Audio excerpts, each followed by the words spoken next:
The truth lies behind closed doors. Ultimate Invasion Part 3.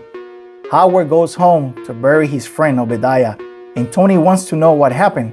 The world only got to see the beginning of the attack, and then it was total blackout. Howard tells his son to pack up. They're leaving to go nowhere and live a quiet life. Tony brushes his father's remarks because even in this world, that's something the Iron Man will never do. Tony gets caught up on what happened to Howard and what he experienced in Liberia. He tells Howard he should fight these people because there's right and there is wrong. But Howard says it's worse than that. It's good versus evil. Tony offers to help in the fight, but Howard wants his son to outlive him, meaning Howard knows this is a one-way mission. So for now, Tony is on standby. Now, 2 days before this, after meeting with the Maker, Howard is introduced to everyone else.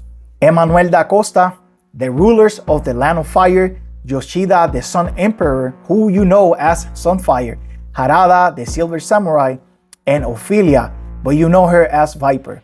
On the other hand, you got the rulers of the Upper and Lower Kingdoms, Lord Ra and Lord Khonshu. Then there's also Henry Dugarry or Captain Britain. You got the Immortal Hulk, who's a pacifist in this world for some reason, until he's angry, of course. Finally, the Rasputins, Arkafi or Arkafai Rosovich or Omega Red, Ilyana Rasputina, you know her as Magic, and Peter Rasputin, aka Colossus, of course. Howard is uncomfortable with the presence of the Rasputins here in the room. To him, they are the enemy.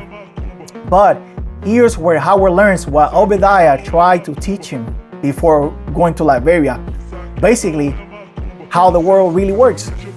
This group of people in this world, they are the Illuminati. The difference is that they don't assemble to protect the world, but to deceive it. This was designed by the Maker to keep the world citizens busy with war and distracted away from him and this inner circle. You can just tell Howard's soul almost left his body. Finally, the Maker arrives to greet his special guests. He states the main reason all of this deception is needed is because the masses are too many and they collectively hate them.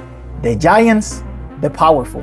The mere fact that Making is saying all of this in a braggadocious way makes the situation worse for Howard because Howard is one of them as well. Maybe an unknown participant of the scheme, but a participant nonetheless. Now Howard asks, what's the reason for all this deception? All of this distraction is to cover up what exactly? The Maker takes Howard to the most inner part of the dome. This is a prison of some sort where genius work is done. Here, Howard will work on building the Immortals engine. He will be working with a partner. His name is Reed Richards. Some say this man is the smartest man in the universe, and the Maker has to agree with that statement. Side note, I didn't notice this on my first read through this book, but in issue 1, the Maker takes a moment in between all the killing and stealing to infiltrate the Baxter building and steal a suit from Mr. Fantastic. Why, you ask?